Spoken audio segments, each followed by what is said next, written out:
বদরের একটা যুদ্ধ হয়েছে 2 হিজরির মাঝে 17 রমজান। বদরের যুদ্ধ, বদরি বাহিনী, বদরি কমিটি যে রাখেন ভালো করে শুনেন। বদরের যুদ্ধ কেমনে হয়েছে? মুসলমান মাত্র 313 জন, 14-15 জনের মতন মাত্র মুসলমান সাহাবী, আর ওইদিকে 1000 কাফের।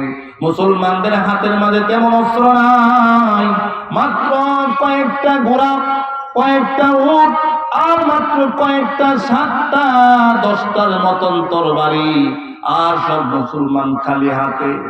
আল্লাহ নবী, বিশ্ব নবী আল্লাহর দরবারে ফিরে কান্দে আর বলে, আল্লাহ গো, এই বদরের ময়দানে আমি 313 জন নিয়ে রওনা দিয়ে এসেছি। আল্লাহ গো, তুমি যদি এই 313 জনকে দুনিয়ার থেকে বিদায় নিয়ে নাও, আল্লাহ আগামী দিনে কে নাম নেবে তোমার, কে দিন কায়েম করবে? আল্লাহ, আল্লাহ গো, তোমার সাহায্য চাই, তুমি সাহায্য করো। আমার ভাইরা, আমার বন্ধুরা, আর ওই দিক দিয়ে কাফের বাচ্চারা, আবু জাহেল, উতবা, সাইবা, প্রত্যেকের সাথে 1000-এর সাথে ঘোড়া, উট, তরবারি এবং উৎসাহ দেওয়ার জন্য নারীদেরকে দিয়ে সাজাইয়া ঢোল তবলা বাজাইয়া আসছে। বদরের ময়দানে আইসা ওই দিক দিয়ে দাঁড়ায় গেছে যে দিক দিয়ে মাটি শক্ত, পানির ব্যবস্থা আছে। আর মুসলমানরা একটু পরে আসছে। মুসলমানরা এসে আল্লাহ নবীর সাহাবীরা এমন একটা জায়গা পাইছে, যেই জায়গাগুলো হলো ধুলো বালুর জায়গা। ওইদিকে ভালো করে পাও দিলে পাও ঠেক পায় না, ভালো করে পাও ঠেকে না, হাঁটতে পারে না, দৌড় দিতে পারে না, কেমনে যুদ্ধ করবে?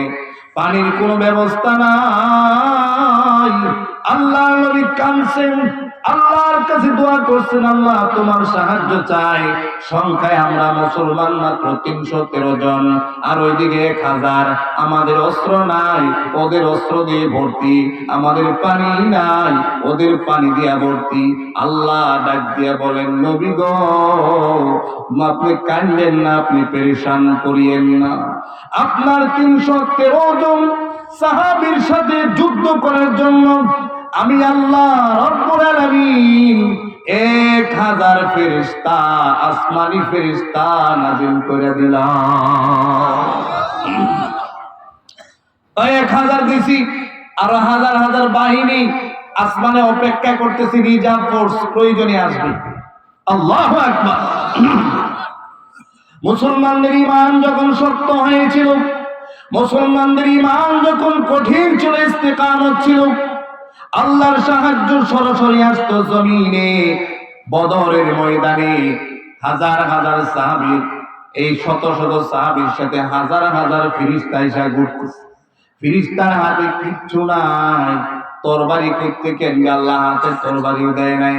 আল্লাহ বলে দিছে, তোরা না ফেরেশতা, যাইবি বদরের মাঠে, যাওয়ার পরে দেখবি মরা মরা কতগুলো খেজুর গাছের ডাল পড়ে রয়েছে, ওগুলা হাতে নিবে, ওগুলা নিয়ে ওগুলা দিয়ে যুদ্ধ করবে। আল্লাহু আকবার। আমার ভাইরা, হাদিসের মাঝে আসছে, সাহাবায়ে কেরামের সাথে যখন ফেরেশতা আইসা ওই যে মরা মরা খেজুর গাছের ডালগুলো নিচে হাতের মাঝে নিয়ে যুদ্ধ করা শুরু করছে, আল্লাহ তাআলা প্রত্যেকটা মরা খেজুর গাছের ডালে দাঁড়ালো তরবারি বানায়া দিছে। একজন নয়, দুইজন নয়, 70 জন কাফের দুনিয়ার থেকে শেষ বিদায় হয়ে গেছে, হত্যা হয়ে গেছে। 70 জন গ্রেফতার হয়েছে। মুসলমানদের বিজয় দিয়েছেন কে? আল্লাহ। পানি নাই, আরে সাহায্য করেন কে? কথা আসতে বলেন কেন? সাহায্য করেন কে? মুসলমানদের এদিকে পানি নাই, পানির জন্য কষ্ট, কারণ এদিকে বালু, বালুর মাঝে কোনো পানি নাই। ওইদিকে তাদের দিকে পানি, কাফেরদের দিকে পানির ব্যবস্থা আছে। আমার বন্ধুরা ভালো করে শুনেন, আল্লাহ রাব্বুল আলামিন আসমান থেকে সাহায্য পাঠিয়ে দিয়েছেন ফেরেশতা, আরেকটা সাহায্য দিয়েছেন গরম উত্তপ্ত বালুর মাঝে আল্লাহ রাব্বুল আলামিন পানির ব্যবস্থা করে দিলেন। বৃষ্টি যখন পড়তে লাগলো, পড়তেছে, কাফেরদের সাইডে ছিল শক্ত মাটি, কাদা মাটি। বৃষ্টির পানি যখন পড়লো, ওইটা বুড়ো ক্ষেতের মতন হয়ে গেছে। এখন আর তারা বিপদগ্রস্ত হয়ে গেছে। কথা বলেন ঠিক কিনা? আগে পানি ছিল ভালো, কিন্তু যখন আসমান থেকে পানি পড়ছে, কাদা হয়ে গেছে মাটি, ভালো পানি পান করার আর নাই, সব কাদা পানি হয়ে গেছে। কিন্তু মুসলমানদের সাইডে যে বালু ছিল, আল্লাহ যখন বৃষ্টি দিলেন, ওই বালুগুলো শক্ত হয়ে গেছে। আবার কিছু জায়গার মাঝে স্বচ্ছ পরিষ্কার পানির ব্যবস্থা হয়ে গেছে। আল্লাহু আকবার। সাহায্য করার মালিককে। আমার এই ঘটনা বলার উদ্দেশ্য হলো, আপনারা একটু চিৎকার দিয়ে বলেন, আমাদের এটা কি গ্রাম? চণ্ডীগড় মানুষের জন্য ওই আল্লাহ পাক এখনো আছেন না নাই? আসতে বলেন, কোন আল্লাহ পাকের শক্তি আগের মতো আছে না নাই? এটা একটা আকীদা, বিশ্বাস রাখতে হবে। আল্লাহ পাকের শক্তি একটু কমেও না, একটু বাড়েও না। সারা দুনিয়ার সমস্ত মানুষ যদি আল্লাহ পাককে সম্মান করে, সম্মান একটু বাড়েও না। সারা দুনিয়ার সমস্ত মানুষ যদি একত্রিত হয়ে আল্লাহ পাককে গালিগালাজ করে, আল্লাহ পাকের একটু অসম্মানও হয় না। তিনি আমাদের রব। কথা বলেন ঠিক কিনা? যেহেতু হাদিসের মাঝে আসছে, কিয়ামতের আগে হিন্দুস্তানের হিন্দুদের সাথে উগ্রবাদী হিন্দুদের সাথে মুসলমানদের একটা যুদ্ধ হবে। সেই ভারত আমাদের পার্শ্ববর্তী রাষ্ট্র, আমাদের তাদের সাথে যুদ্ধ হবে। ওই যুদ্ধের মাঝে মুসলমানদের ক্ষয়ক্ষতি হলেও এক পর্যায়ে আল্লাহ পাক মুসলমানদেরকে বিজয় দিবেন। কথা বলেন ঠিক কিনা? ওই বিজয় আমাদের সামনে আছে, ওই যুদ্ধ আমাদের সামনে আছে। তো প্রয়োজনে ভারতের সাথে যুদ্ধ করতে হবে, প্রয়োজনে ইসরায়েলের সাথে যুদ্ধ করতে হবে, প্রয়োজনে আমাদেরকে বিধর্মী খ্রিস্টানদের সাথে যুদ্ধ করতে হবে। পিছপা হওয়ার কোনো সুযোগ নাই। মুসলমান পিছাইতে পারে না। কথা বলেন ঠিক কিনা? আমার ভাইয়েরা, আল্লাহ রাব্বুল আলামিন কোরআনে কারীমের মাঝে বলেছেন, وَجَاهِدُوا فِي اللَّهِ حَقَّ جِهَادِهِ। আল্লাহ ডাক দিয়ে বলেন, বান্দা তুমি যুদ্ধ করো, তোমরা সবাই যুদ্ধের জন্য প্রস্তুত হও, প্রস্তুত হয়ে যুদ্ধ করো। ফিল্লাহি, আল্লাহর জন্য, আল্লাহর রাস্তায় জিহাদের মাঝে শরীক হও, জিহাদ করো। হাক্কা জিহাদি, কোন জিহাদ? বাস্তব যেই জিহাদ, যেই জিহাদের মাধ্যমে, যেই যুদ্ধের মাধ্যমে মুসলমানদের নিশ্চিত নিরাপত্তার শান্তির ব্যবস্থা হবে, যেই যুদ্ধের মাধ্যমে দুর্নীতিবাজরা পিছপা হবে, যেই যুদ্ধের মাধ্যমে যারা রাষ্ট্রদ্রোহী, যারা দুর্নীতিবাজ, যারা নাকি সুদখোর, ঘুষখোর, চোর, ডাকাত, তারা তওবা করে আস্তে আস্তে ইসলামের ছায়া তলে আসবে, ওরকম যুদ্ধ করো। অন্যায়ের বিরুদ্ধে প্রতিবাদ করা এটা একটি জিহাদ, শয়তানের বিরুদ্ধে প্রতিবাদ করা এটা একটি জিহাদ। কথা বলেন ঠিক কিনা? ওই শয়তান কি আমাদের সাথে আছে না নাই? পিছনে যারা আছেন আপনারা বলেন, আমাদের সবার সাথে একটা একটা করে শয়তান ভাই আছে না নাই? ওই শয়তানের বিরুদ্ধে প্রতিনিয়ত সবসময় যুদ্ধ করা হলো একটি জিহাদ। শয়তানের সাথে যুদ্ধ করা, নফসের সাথে, শয়তানের সাথে।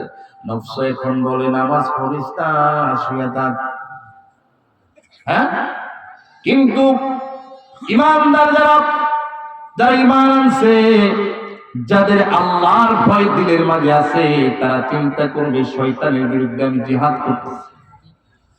শয়তানের বিরুদ্ধে জিহাদ ঘোষণা দিবে, জিহাদ ঘোষণা দিয়ে বলবে, না না, আমার আল্লাহকে পাইতে হইলে, আমার যদি জান্নাতে যাইতে হয়, তাহলে অবশ্যই ওযু কইরা যতই ঠান্ডা লাগুক ফজরের নামাজটা যায় মসজিদে পড়তে হবে। কথা বলেন ঠিক কিনা?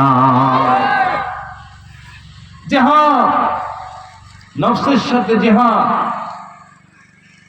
এই জন্য সাহাবায়ে কেরাম বলতেন, রাজা'না মিনাল জিহাদিল আসগর ইলাল জিহাদিল আকবার।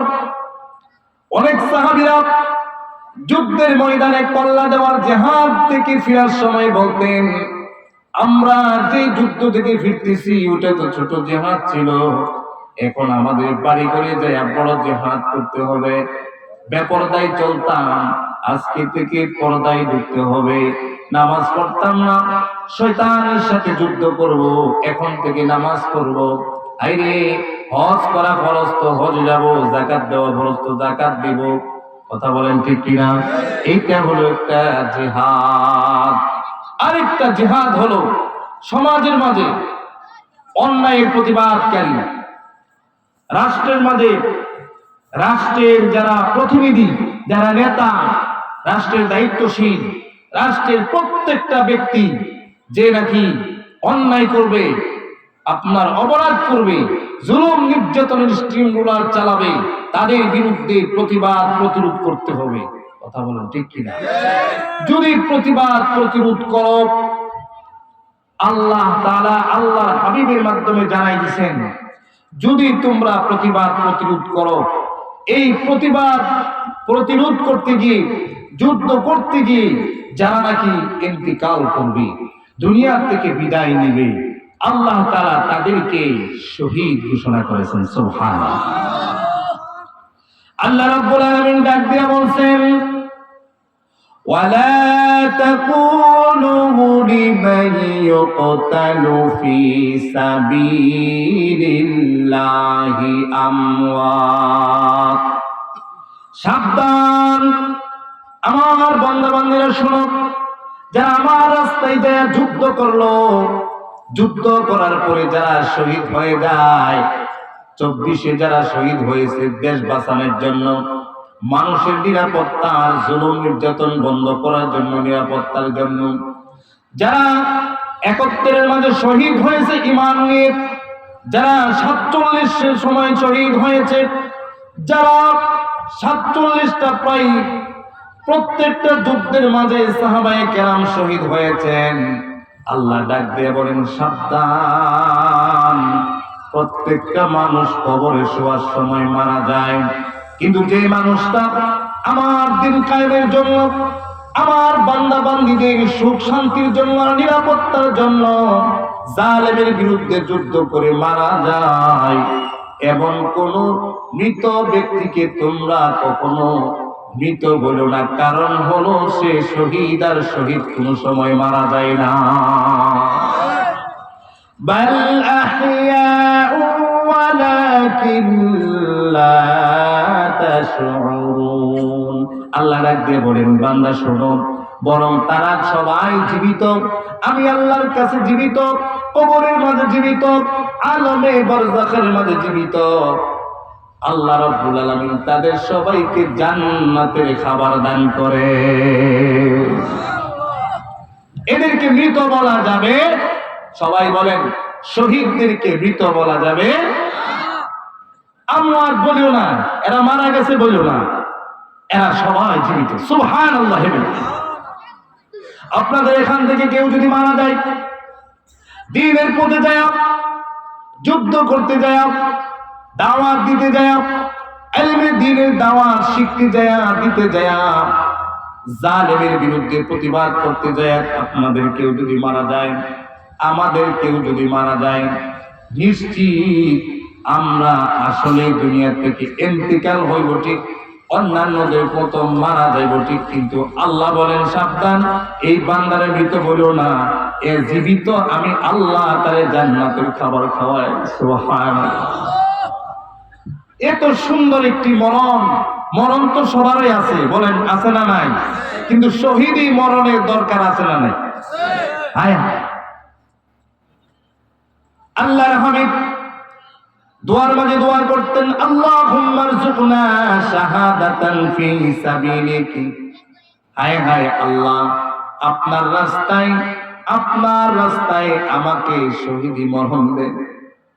আল্লাহর হাবিব দোয়া শিখাইছেন, উম্মতেরা রে, দোয়া যখন করবা, তোমার শান্তি সুখ যখন চাইবা আল্লাহর কাছে, ফ্যামিলির জন্য, পরিবারের জন্য, সন্তানের জন্য যখন আল্লাহর কাছে তুমি চাইবা, আল্লাহ চাউল দেন, সুস্থতা দাও, ব্যবসায় বরকত দাও, তখন এই দোয়াটাও করো, আল্লাহুম্মা রযুকনা শাহাদাতান ফি সাবিলিক। ওগো মালিক, মৃত্যুতে একদিন আসবে গো মালিক, আমাদেরকে আপনার রাস্তায় শহীদি মরণ দান করে। ওয়াজআল মাউতি বিবিলাদ রাসূলিক। আরেকটা দোয়া করতেন যে আমার মৃত্যুটা আপনার হাবিব আখিরি পয়গম্বরের শহরের মধ্যে মৃত্যু দিন। সুবহানাল্লাহ। আল্লাহর হাবিব যে শহর মদিনা শহরের মাঝে ঘুমিয়ে আছেন, ওই শহরের দাম অনেক বেশি, জান্নাতের জায়গা ওখানে আছে। ইমাম মালিক রাহমাতুল্লাহি আলাইহি 4 ইমামের একজন ইমাম, বড় মুহাদ্দিস ছিলেন, হাদিসের কিতাব লিখছেন। যিনি ইমাম মালিক রাহমাতুল্লাহি আলাইহি মদিনার মাঝে বসবাস করতেন। ইমাম মালিক রাহমাতুল্লাহি আলাইহি স্বপ্ন যুগে আল্লাহর হাবিবকে দেখে জিজ্ঞেস করে, হাবিব গো, আমি তো আপনার কাছ থেকে শুনেছি কাবার পাশে একটু হজ করতে যাইতাম মনে চায়, উমরা করতে যাইতাম মনে চায়, আমার মনে চায় কাবার চত্বরে যাইতে, কিন্তু আমি যাই না কেন? আমি জানি না কখন আমার মৃত্যু হবে, আর যদি ওখানে মৃত্যু হয়ে যায়, ওখানে যদি কাফন দাফন হয়ে যায়, তাহলে তো আমি নবীর শহরের মাঝে শুইতে পারবো না, ঘুমাইতে পারবো না। সুবহানাল্লাহ। ইমাম মালিক রাহমাতুল্লাহি আলাইহির ঘটনা, লম্বা ঘটনা বলার সময় নেই। তিনি তামান্না করতেন, আশা করতেন এই এখান থেকে ওয়াজআল মাউতি বিবিলাদ রাসূলি, আল্লাহ আমাকে রাসূলের শহরের মধ্যে মৃত্যু দিয়েন। কে কে চান আল্লাহ মসজিদের শহর মদিনার মাঝে, মদিনা শরীফের মাঝে আমাদের মৃত্যু হোক? দুটো হাত তুলে দেখান, লিল্লাহি তাকবীর। আল্লাহ কবুল করেন, আমিন। হাবিব বলেন, যে ব্যক্তি দুনিয়াতে দীর্ঘ একটা টাইম সে বাঁচল, কিন্তু সেই দীর্ঘ টাইমের মাঝে, দীর্ঘ হায়াতের মাঝে 50 থেকে 60 বছরের মাঝে কোনদিন সে শহীদ হওয়ার তামান্না দিলের মাঝে আশা করে নাই, দিলের মাঝে কোনদিন দোয়া করে না, হায় রে কত শহীদ হলো, কত শহীদ জান্নাতে যায়, আমি কোনদিন কি জান্নাতে যাওয়ার জন্য শহীদ হইতে পারবো না, আল্লাহ আমারে কবুল করো, আমিন করো, আমিন। এভাবে কোনদিন সে দোয়া করে নাই। আল্লাহর হাবিব বলেন, যে নাকি শহীদি মরণ না চাইবে তার মৃত্যুটা নেফাকি মরণ হবে। নাউজুবিল্লাহ। শহীদি মৃত্যুর দরকার আছে না নাই? আরে যদি আমরা শহীদি মরণ নাও হইতে পারি, শহীদ নাও হইতে পারি, যারা শহীদ হচ্ছে তাদের দলভুক্ত নাও হইতে পারি, তাদেরকে ভালোবাসতে হবে, তাদেরকে সাপোর্ট দিতে হবে, তাদের দলে থাকতে হবে, মনে মনে আশা করতে হবে, আল্লাহ যদি আমি শহীদ হইতাম, যদি আমি শহীদের বাবা হইতাম, যদি আমি শহীদের মা হইতাম, তাহলে কি হবে? হাদিসের মাঝে আসছে, ওই মা তাআলা ফিরাশি, যদি তার বিছানার মাঝেও সে মারা যায়, আল্লাহ তাআলা এই আশা করার কারণে তার শহীদি মরণ দেবে। সুবহানাল্লাহ। শহীদি মৃত্যু সওয়াব বর্তমান আল্লাহ পাক দান করবে। সুবহানাল্লাহ। কিন্তু যে শহীদ হইতে চায় না, যে নাকি জিহাদ করতে চায় না, জিহাদের বিরুদ্ধে, আল্লাহর হাবিব বলেন, ইদা তারাকতুমুল জিহাদ, যখন তোমরা জিহাদটা ছেড়ে দিবা, ভালো করে বুঝেন বাজান, জিহাদ করা ছেড়ে দিবা, প্রতিবাদ প্রতিরোধ ভয় করবার প্রতিবাদ করতে যাইবা না, জিহাদ করা ছেড়ে দিবা, আল্লাহ রাব্বুল আলামিন তোমাদের উপরে জিল্লতি আর লাঞ্ছনার অবমাননা দিয়ে দিবে। এমন অবমাননা দিবে, তোমার বাড়িতে এসে জুলুম করবে, তুমি কিছু করতে পারবা না। জালেম বাদশা দিবে, জালেম প্রতিনিধি দিবে, এমপি মন্ত্রী চেয়ারম্যান যারা হবে প্রত্যেকটা জালেম হবে, এমন জুলুম করবে, জুলুম করতে করতে তোমার গলার মাঝে এসে ধরবো। কথা বলেন ঠিক কিনা?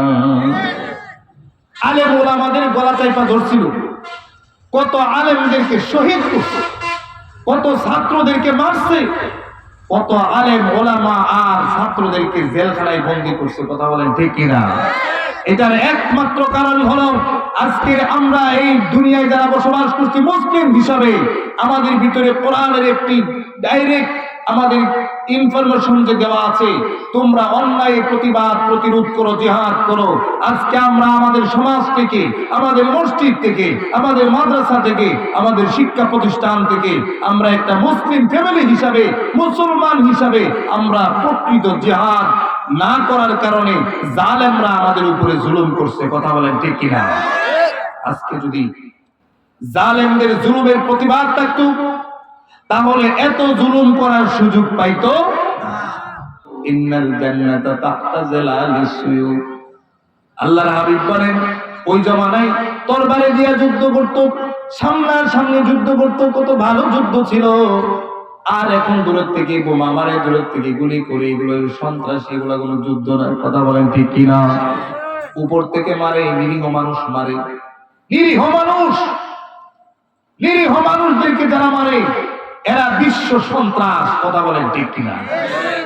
আমার বন্ধুগণ একটু ভালো করে জেনে রাখেন, যুদ্ধ করবেন কার সাথে? যুদ্ধ আপনার সমকক্ষদের সাথে করতে হয়। ভারতের অনেক কিছু আছে, শক্তি আছে, অস্ত্র আছে, মানুষ আছে। ওদের মানুষ অনেক বেশি, কিন্তু আমাদের মানুষ কম, মুসলমান কম। কথা বলেন ঠিক কিনা? মুসলমান আমরা কম, বাংলাদেশে কম, ওই দেশে কম। ওই দেশের তুলনায় মুসলমান সব মিলিয়ে আমরা ভারত উপমহাদেশে মুসলমানের সংখ্যা কম। হোক না কম, কোনো সমস্যা নাই, কারণ কোরআন আমাদেরকে বলেছে। কোরআন আমাদেরকে কি বলছে? ইয়া আইয়ুহান নাবিয়্যু হাররিজিল মুমিনিনা আলাল কিতাল। হে রাসূল, আপনি আপনার বাহিনীকে প্রস্তুত করেন, উৎসাহ দিয়ে প্রস্তুত করে নেন। কাফেরদের সাথে যুদ্ধ করতে হবে। এই যুদ্ধ করবেন কেমনে? কাফের তো বেশি। কথা বলেন ঠিক কিনা? কাফের তো বেশি সংখ্যায়, ভারতে বেশি। মুসলমান এখন সংখ্যায় বেশি থাকলেও গোটা বিশ্বব্যাপী, কিন্তু পার্শ্ববর্তী রাষ্ট্র যাদের সাথে আমাদের যুদ্ধ হয়ে যায়, ঝগড়া লেগে যায়, তারা তো বেশি। আল্লাহর কোরআনের আয়াত, ইয়া আইয়ুহান নাবিয়্যু হাররিজিল মুমিনিনা আলাল কিতাল।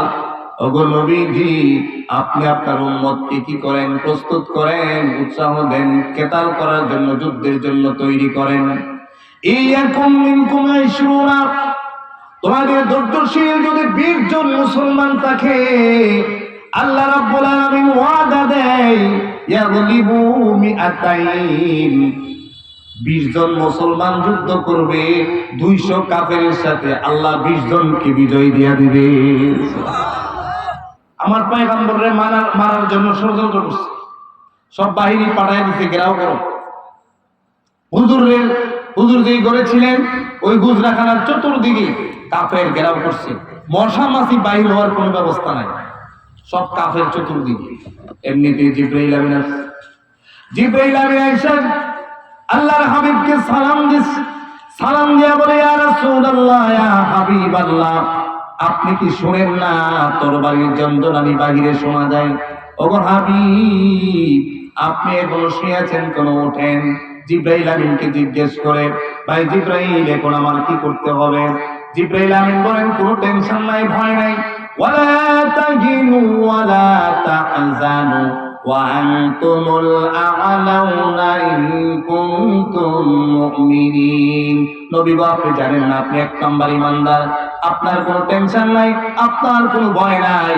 সূরা ইয়াসিনের কয়েকটি আয়াত, ওমা রমাইতা ইয রমাইতা ওয়ালাকিন্নাল্লাহা রামা, এই ধরনের কিছু আয়াত, ওয়াজআলনা মিন বাইনি আইদিহিম সাদ্দান ওয়া মিন খালফিহিম সাদ্দান ফাগশাইনাহুম ফাহুম লা ইউবসিরুন। এগুলো পড়েন, বালি নেন, আপনি আল্লাহর উপর বিসমিল্লাহ বলেন, নাম আল্লাহর নাম নিয়ে ওই বালিগুলো মাইরা দেন। আল্লাহ নবী জিজ্ঞেস করে, কি হবে? কি হবে সেটা দেখবেন। প্রত্যেকটা বালি কোনা কাফেরের নাকে মুখে পৌঁছায় দেওয়ার দায়িত্ব আল্লাহ। সুবহানাল্লাহ। পয়গম্বর দোয়া করলেন, বালি পড়লেন, সেগুলো আবার সবার নাকে মুখে মারলেন। পয়গম্বর হযরত আলীর বিছানার মাঝে শোয়া, হযরত আলী রাদিয়াল্লাহু তাআলা শোয়া, আমানতের টাকা ছিল, ওগুলো রাইখা হযরত আলীর জিম্মাদার দিয়া আল্লাহর পয়গম্বর সবার নাকে মুখে বালি মাইরা নবীজি ওই ঘর থেকে বের হয়ে চলে গেছেন। কাফেররা এদিক দিয়া নাক মুখ বলতেছে, এদিক দিয়া জিবরাইল আমিনের সহযোগিতায় আল্লাহর নবী হুজরাত থেকে বের হয়ে চলে গেলেন। নবীজি যখন বের হয়ে চলে গেলেন, কাফেরের দল তখন ঘরের মাঝে ঢুকছে। আল্লাহ নবী পয়গম্বররে দুনিয়া থেকে বিদায় করার জন্য, কতল করে দেওয়ার জন্য। কিন্তু নবীজি তো এখানে নাই, নবীজি তো এখান থেকে চলে গেছেন। বলেন তো দেখি, আল্লাহ নবীরে হেফাজত করেছেন কে? ওই আল্লাহ এখনো আছে। যদি আমাদের সাথে ঈমান থাকে, তাহলে আল্লাহ আমাদের সাথে আছেন না নাই? হায় হায় হায় হায়, বলার তো সময় নাই। আমার ভাইরা, ওই যুদ্ধ, ওই জিহাদ যদি প্রয়োজন হয়, আর ওইরকম ঈমান নিয়ে যদি আমরা এখনো যুদ্ধ করতে পারি, ঈমানদার হয়ে যদি আমরা আল্লাহর রাস্তায় নামি, আমার সন্তানকে দেই, আমার ভাইকে দেই, আমার বাবাকে দেই, আমি নিজে প্রস্তুত হই, ইসলামের জন্য শহীদ হব, ইনশাআল্লাহ আমি একজন শহীদ হইতে দেরি হবে, আল্লাহর জান্নাতে যাইতে দেরি হবে না। কথা বলেন ঠিক কিনা? জিকির করেন লা ইলাহা, আরো জোরে জোরে লা ইলাহা, লা ইলাহা, লা ইলাহা ইল্লাল্লাহু, লা ইলাহা। আল্লাহ এটাও বলেন, হে ঈমানদারের দল, তোমাদের উপরে যে জিহাদ আমি ফরজ করেছি, আর সেটা তোমরা যারা অপছন্দ করো, আমাদের মাঝে অনেকেই আছে অপছন্দ করে, অনেকেই আছে অপছন্দ কি না, যা যাওয়া যাবে না, প্রতিবাদ করা যাবে না, না এগুলো বলা যাবে না, মাহফিলে গেলে আমাদেরকে অনেক জায়গায় বলে। কারণ আমরা মুসলমানরা যদি জাগ্রত না থাকি, তাহলে আমাদের ঈমান নেওয়ার জন্য ভারতের নরেন্দ্র মোদীর দল কিন্তু প্রস্তুত আছে, অনেক প্রস্তুত। কিছুদিন পরে পরে দেখছেন না কি করছে, এত কিছু বলার সময় নেই, সময় হবে কম। তো আল্লাহ সুবহানাহু ওয়া তাআলা যে কথা বলতেছেন, কুতিবা আলাইকুমুল কিতাল, আল্লাহ তোমাদের উপরে জিহাদকে ফরজ করেছেন, ওয়া হুয়া কুরহুল লাকুম, এই তোমরা এটাকে অপছন্দ করো, ওয়া আসা আন তাকরাহু শাইআন ওয়া হুয়া খায়রুল লাকুম, যে এমন অনেক জিনিস আছে যেটা তোমরা অপছন্দ করো, এটা তোমাদের জন্য ভালো। কথা বলেন ঠিক কিনা? এটা আমাদের জন্য কি ভালো। আমার ভাইরা, গভীর মনোযোগ, আল্লাহ এখানে আমাদেরকে বলে দিয়েছেন, ওয়াসা আন তাকরাহু শাইআন ওয়া হুয়া খায়রুল লাকুম, তোমাদের জন্য এমন অনেক জিনিস আছে, অনেক বিধান আছে, অনেক আইন আছে যেগুলো তোমরা পছন্দ করো, কিন্তু আমি আল্লাহ বললাম তোমাদের ইহকাল আর পরকাল শান্তি সুখের জন্য এগুলা খুবই দরকারি। সুবহানাল্লাহ। কোরআন যেমন আমাদের হেফজখানায় দরকার, হাফিজি মাদ্রাসায় দরকার, কোরআন যেমন আমাদের বাড়িতে বাড়িতে দরকার, ঠিক কোরআন এরকম আমাদের সংসদে দরকার আছে না? না। কিন্তু অনেক মানুষ আছে যারা সংসদে কোরআনের আইন বাস্তবায়ন হোক, এটা তারা চায় না। তারা চায় না সংসদে যদি কোরআনের আইন পাস হয়, কোরআন দিয়ে যদি সংসদ বানানো হয়, তাহলে যারা চুরি করে তাদের হাত কাটা যাবে। কথা বলেন ঠিক কিনা? তাহলে বোঝা যায় যারা চোর, তারা হাত কাটার ভয়ে কোরআনের আইন সংসদে বাস্তবায়ন করতে চায় না। কথা বলেন ঠিক কিনা? যারা ব্যভিচার করে, বৈধ পতিতালয় নাম দিছে, পতিতালয় আবার বৈধ হয় কেমনে? বলেন না, নাউজুবিল্লাহি মিন যালিক। পতিতালয় বুঝেন? এদেশের অবলা সরল মনা নারীদেরকে নিয়ে যারা দেহ ব্যবসায় উদ্বুদ্ধ করে, দেহ ব্যবসার কারখানা জোড়ায়, সেই পতিতালয়গুলোকে আবার বৈধ বলে। নাউজুবিল্লাহি মিন যালিক। আল্লাহ যাকে হারাম করেছেন, পৃথিবীর কেউ তারে হালাল করতে পারে? মদ এটা হালাল না হারাম? পিছনের ভাইয়েরা বলেন না কেন, মদ এটা হালাল না হারাম? মদের উপরে যদি স্বর্ণ দিয়ে লেখা থাকে যে মদ, এই মদ, এই মদ, এই মদ হালাল, কোনদিন হালাল হবে? কারণ এটাকে হারাম করেছেন কে? কিন্তু আমার সোনার বাংলাদেশে হালাল মদও পাওয়া যায়, বৈধ মদ পাওয়া যায়, বৈধ লাইসেন্সকৃত মদ পাওয়া যায়। নাউজুবিল্লাহি মিন যালিক। পৃথিবীর কোন মানুষ মদকে হারাম করার কোন অধিকার নাই। যিনি মানুষ বানিয়েছেন তিনি কে? চিৎকার দিয়ে বলেন কে? ওই আল্লাহ মদ হারাম করেছেন হারাম, ওই আল্লাহ চুরি হারাম করেছেন হারাম, ওই আল্লাহ রাব্বুল আলামিন সুদ ঘুষ হারাম করেছেন, সেটা হারাম হারাম হারাম। এই জন্য যারা মদখুর, যারা সুদখুর, যারা ঘুষখুর, যারা নাকি চুরি করে, যারা ডাকাতি করে, যারা দুর্নীতি করে, যারা কলবের কুসা দিয়ে হাজার হাজার কোটি টাকা বিদেশে পাচার করে, কথা বলেন ঠিক কিনা? তারা কোরআনে, বাংলাদেশের সংবিধানে কোরআন যাক এটা চাই না। কিন্তু আপনারা চাননি যে আগামী বাংলাদেশ ইসলামের শাসনে হবে? চান? আপনারা কি চান যে আগামী বাংলাদেশ, আগামীর নির্বাচন, আগামীর সংসদ, আগামীর দেশ কোরআন দিয়ে চলবে। চান? দুটো হাত তুলে দেখান, লিল্লাহি তাকবীর। আমাদের এগুলো দরকার আছে, এটা আমাদের দরকার। আগামীতে আমরা, অতীতে আমরা সব দেখছি, আগামীতে আমরা দেখবো কোরআন দিয়ে। কথা বলেন ঠিক কিনা? অতীতে আমরা দেখছি, আপনাদেরকেও বলছি, আপনারাও দেখছেন। আসেন আমরা সবাই মিলে এলা কোরআন দিয়ে দেখি, টেস্ট করি কেমন হয়। আফগানিস্তান জঙ্গিরা স্বাধীন করছে, কথা বলেন ঠিক কিনা? আফগানিস্তানের তালেবানদেরকে জঙ্গি বলতো,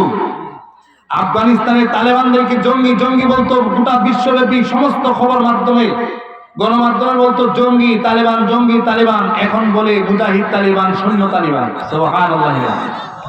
ওই দেশের মাঝে আমাদের দেশের একজন আলেম গিয়েছিলেন একটি বিশাল বড় বাজারে। সব ব্যবসায়ীরা তাদের দোকান খোলামেলা রেখে চলে গেছে। তো আলেম প্রশ্ন করলো, এইভাবে যে রাখছে চুরি হবে না? চুরি করবে কে? চুর। তো ওই দেশের নাগরিক উত্তর দিতেছে, আগে চুরি হইতো, এখন তালেবানরা দেশ চালায়, এখন চুরও নামাজ পড়তে গেছে। সুবহানাল্লাহ। কোরআন দিয়ে দেশ চালাইলে লাভ আছে না নাই? সুবহানাল্লাহ। নিরাপত্তা দিয়ে আল্লাহ পাক ভরপুর করে দিবেন। আমার ভাইয়েরা, যেই জিহাদের আলোচনা করতেছিলাম, ওই জিহাদ প্রকৃত জিহাদ করতে হবে। হুট করে আলাদাভাবে কিছু করা যাবে না। ঐক্যবদ্ধভাবে আলেম ওলামাদের নেতৃত্বে, আলেম ওলামাদের পরামর্শে, আলেম ওলামাদের নেতৃত্বে যদি কখনো ইসলামের জন্য, রাষ্ট্রের জন্য, মানুষের নিরাপত্তার জন্য তালেবানদের মতো, মুজাহিদদের মতো, সাহাবায়ে কেরামদের মতো, খালিদ বিন ওয়ালিদের মতো, হযরতে হামজার মতো শরীরে রক্ত দিতে হয়, রাজি আছেননি? আল্লাহ তৌফিক দান করুক, আমিন। কিন্তু বিষয় হলো, ওরা তো অনেক শক্তিশালী, আমরা তো দুর্বল, ওদের সাথে পারবো কেমনে? আমি আপনাদেরকে কসম করে বলি, আল্লাহর কসম করে বলি, যে আয়াতটা আমি তেলাওয়াত করেছি, ওয়ালা তাহিনু ওয়ালা তাহজানু ওয়া আনতুমুল আ'লাউনা ইন কুনতুম মুমিনিন। এই জগৎ আছে, এই পৃথিবী আছে, এই গোটা পৃথিবীটা সুন্দরভাবে হাওয়া বাতাসে শাক সবুজ শ্যামল পৃথিবীটা সুন্দর আছে কেন? ঈমানদার আছে সেই জন্য। কথা বলেন ঠিক কিনা?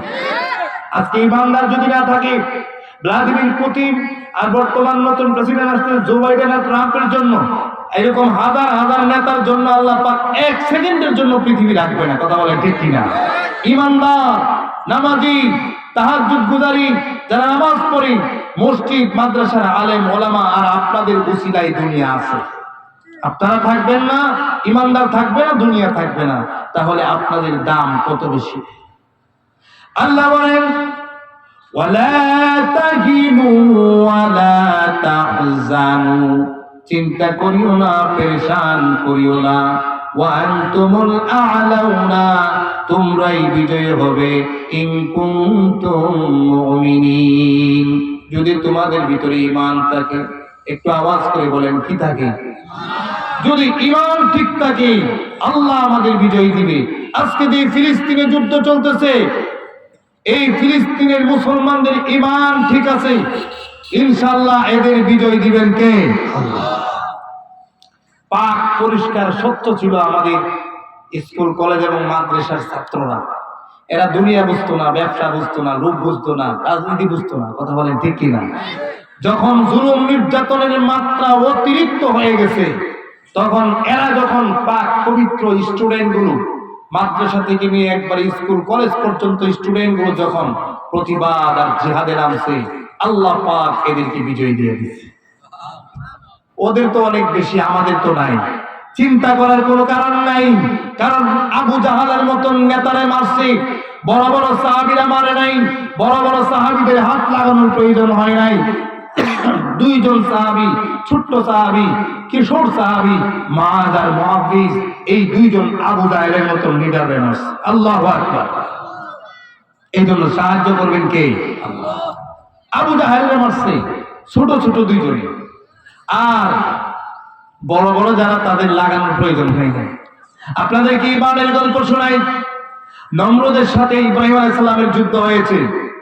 নমরুদকে ইব্রাহিম আলাইহিস সালাম, আল্লাহ পাক বিজয় দিয়েছেন ইব্রাহিম আলাইহিস সালামকে। নমরুদকে ধ্বংস করে দিয়েছেন কি দিয়ে? এটম বোমা দিয়ে না, সাধারণ একটা ল্যাংড়া মশা দিয়ে। আল্লাহু আকবার। সাধারণ একটা লেঙ্গা মশা দিয়ে নমরুদকে শেষ করে দিছে। এজন্য আমাদের অস্ত্রের পিছনে দৌড়ানোর আগে আল্লাহর পিছনে দৌড়ানোর দরকার। আল্লাহ যদি সন্তুষ্ট হয়ে যায়, ল্যাংড়া মশা দিয়ে, করোনা দিয়ে, মশার কামড় দিয়ে আল্লাহ সাহায্য করে দিবে। কথা বলেন ঠিক কিনা? আমার ভাইরা, আল্লাহর সাহায্য যদি হয় তাহলে আল্লাহ রাব্বুল আলামিন বিজয় দান করবেন। আল্লাহর সাহায্য যদি না থাকে আমাদের কোনোদিন বিজয় অর্জন করা সম্ভব নয়। আমি একটি ঘটনা বলে শেষ করে দিচ্ছি। আমার ভাইয়েরা, বন্ধুরা, খন্দকের দিন, যেদিন সাহাবায়ে কেরাম মদিনার চতুর্দিকে ইহুদি খ্রিস্টানদের আক্রমণ থেকে বাঁচার জন্য যেদিন খন্দক করতেছিলেন, যেদিন নাকি এরকম ভাবে খাল খনন করতেছিলেন ইহুদিদের ষড়যন্ত্র থেকে বাঁচার জন্য, হযরত সালমান ফারসি বুদ্ধিজীবী ছিলেন। সালমান ফারসি রাদিয়াল্লাহু তাআলা আনহুর বুদ্ধিতে পরামর্শক্রমে আল্লাহর নবী 1 থেকে 1,500 সাহাবী নিয়ে মদিনার সাইডে খনন করতেছে। আল্লাহর নবীর পেটের মাঝে 2টা পাথর বাঁধা, সাহাবীদের পেটের মাঝে পাথর বাঁধছে, সাহাবায়ে কেরামের পেটের মাঝে একটা একটা করে পাথর বাঁধা। আমার ভাইরা, বন্ধুরা, আল্লাহর নবীর এই দৃশ্য দেখা, সাহাবায়ে কেরামের এই দৃশ্য দেখা হযরত জাবের রাদিয়াল্লাহু তাআলা বাড়িতে গেছে, যায় বিবির ডাক দিয়া বলছেন, বিবি, আজকের যে যুদ্ধ, এই যুদ্ধের মাঝে আমি দেখলাম সাহাবায়ে কেরামের বড় ক্ষুধা, অভাবের সময় চতুর্দিকে অভাব, আল্লাহর নবীর পেটের মাঝে ক্ষুধা। বিবি, আমাদের কোনো আপ্যায়ন করার কোনো ব্যবস্থা আসেনি। বিবি ডাক দিয়া বলে, তেমন কিছু নাই, সামান্য কিছু আটা আছে আর ছোট্ট একটা বকরি আছে, এছাড়া আমাদের কাছে আর কিছু নাই। হযরত জাবের বলেন, আমি বকরিটা জবাই করে দেই, তুমি আটা দিয়ে রুটি বানাও আর গোশতটা রান্না করো, আমি আমার নবীকে যাইয়া দাওয়াত দিয়ে আসি। আল্লাহু আকবার। আমার ভাইরা, বন্ধুরা, যখন হযরত জাবের রওনা দিবেন দাওয়াত দেওয়ার জন্য, বিবি বড় ইমানদার ডাক দিয়া বলে, স্বামী গো, শুনছি সব সাহাবীরা নাকি ক্ষুধার্ত, 1 থেকে 1,500 সাহাবী, সবাইকে যদি দাওয়াত দেন আর যদি নবীজিকে পয়গম্বরকে বিষয়টা বুঝায় না বলেন, পয়গম্বর যদি সবাইকে দাওয়াত দেন লজ্জিত হয়ে যাব। স্বামী গো, কানে কানে যা বললেন যে আমাদের মাত্র 20-25 জনের খাবার আছে। স্বামী হযরত জাবের যায় কানে কাছে নবীজিরে বলে, ইয়া রাসূলুল্লাহ, ইয়া হাবিবাল্লাহ, নবী গো, ছোট্ট একটা বকরির বাচ্চা জবাই করছি আর কিছু আটা দিয়ে রুটি বানাইছি। ইয়া রাসূলুল্লাহ, 15 থেকে 20-25 জন আসেন আমার বাড়িতে দাওয়াত। সুবহানাল্লাহ। আল্লাহর নবী কানে কানে শুনছেন। কানে কানে শোনার পরে আল্লাহর পয়গম্বর উঁচু একটা জায়গার মাঝে দাঁড়াইয়া সমস্ত সাহাবীদেরকে দাওয়াত দিয়ে দিলেন, আমার সাহাবীরা শোনো, হযরত জাবেরের বাড়িতে দাওয়াত, চলো সবাই খন্দকের যুদ্ধের ময়দানে তোমরা যুদ্ধ করার প্রস্তুতি নিচ্ছ, পেটের মাঝে বড় ক্ষুধা, আসো যাই হযরত জাবেরের বাড়িতে তোমাদের সবার দাওয়াত। হযরত জাবের রাদিয়াল্লাহু তাআলা আনহু অবস্থা কেমন? যেখানে 30 জন সেখানে প্রায় 1,500 সাহাবী। হযরত জাবের দৌড় দিয়েছেন বাড়িতে যাইয়া বিবিরে ডাক দিয়া বলে, বিবি, সর্বনাশ, কি হয়েছে? বলে, সমস্ত সাহাবীদেরকে আল্লাহর নবী দাওয়াত দিয়ে দিয়েছে। বলে, তাই নাকি? বলে, হ্যাঁ। দাওয়াত দিয়েছেন কে? হযরত জাবের বলেন, দাওয়াত দিয়েছেন পয়গম্বর নিজে। বিবি কত বড় ইমানদার, ভয় পায় নাই, বলে যে আমাদের খাবারের কথা বলছি। বলে, হ্যাঁ বলছি। তারপরে কি হয়েছে? কয়, নবীজি নিজের থেকে দাওয়াত দিয়ে দিয়েছে। সুবহানাল্লাহ। বিবি ডাক দিয়া বলে, স্বামী, চিন্তা করার কোনো কারণ নাই, যিনি দাওয়াত দিয়েছেন আমার মনে হয় আজকের আপ্যায়নটা তিনি নিজেই করবেন। আল্লাহু আকবার। হযরত নবী করিম সাল্লাল্লাহু আলাইহি ওয়াসাল্লাম সাহাবাদেরকে হযরত জাবের রাদিয়াল্লাহু তাআলা আনহুর বাড়িতে যাইয়া যখন নিয়ে গেলেন, জাবেরকে ডাক দিয়া বললেন, জাবের গো, তোমার পাকঘর কোথায়, রান্না কোথায় হচ্ছে, ওখানে আমারে নিয়ে যাও। আল্লাহর পয়গম্বর ওখানে গেলেন, নিজের লালা মুবারক লাগাইয়া ওই খাবারের মাঝে কি দোয়া করলেন, চোখ নাড়াইয়া, আর সাহাবীদেরকে বললেন, সাহাবীরা তোমরা 3টা করে রুটি আর পরিমাণ মতো গোশত দিতে থাকো, সাবধান ঢাকনাটা উঠাইও না। সুবহানাল্লাহ। সাহাবায়ে কেরাম সাক্ষী দিয়েছেন, সহিহ বর্ণনা, সাহাবীরা সাক্ষী দিয়েছেন, আমরা চোখ দিয়ে দেখলাম 1 থেকে 1,500 সাহাবীকে আল্লাহর পয়গম্বরের নির্দেশে 3টা করে রুটি আর পরিমাণ মতো গোশত দেওয়া হলো। শেষ পর্যন্ত দেখলাম আল্লাহ যেন কোন ফায়াকুনের বরকত দিয়ে দিছে, একটা রুটি আর এক টুকরা গোশত ওখান থেকে কমে নেই। সুবহানাল্লাহ। তাহলে খাইলেন কোত্থেকে? বলে দিলেন কে? ওখানে পয়গম্বরের দুয়ার বরকতে আল্লাহ পাকের এত বরকত নাজিল হয়ে গেছে। আল্লাহ সুবহানাহু ওয়া তাআলা জিহাদীদেরকে, সঠিক ঈমানদারদেরকে, যারা প্রকৃত মুজাহিদ, তাদেরকে এভাবেই সাহায্য করে থাকেন। কথা বলেন ঠিক কি না? যেই তালেবানরা যুদ্ধ করছে আজকে, ভালো করে বোঝার জন্য বলছি, প্রস্তুত হওয়ার জন্য বলছি, যেই তালেবানরা আজকে রাষ্ট্র চালাইতেছে, ওই তালেবানরা কাদের সাথে যুদ্ধ করছে জানেন? বিশ্বের পরাশক্তি 2টা রাষ্ট্রের সাথে। আল্লাহু আকবার। সেই রাশিয়ার সাথে আপনার সোভিয়েত ইউনিয়ন ছিল, তখন বড় ইউনিয়ন ছিল, অনেক রাষ্ট্র নিয়ে শক্তিশালী সাথে চলতো। ওই রাশিয়ার সাথে যুদ্ধ করেছে, আমেরিকার সাথে যুদ্ধ করেছে। যুদ্ধ করতে করতে করতে করতে যখন শেষ পর্যায়ে গেছে, আল্লাহ পাক তালেবানদেরকে বিজয় দিয়েছে। এখন তালেবান মোল্লা মৌলভী যারা, তারা দেশ চালায়। সুবহানাল্লাহ।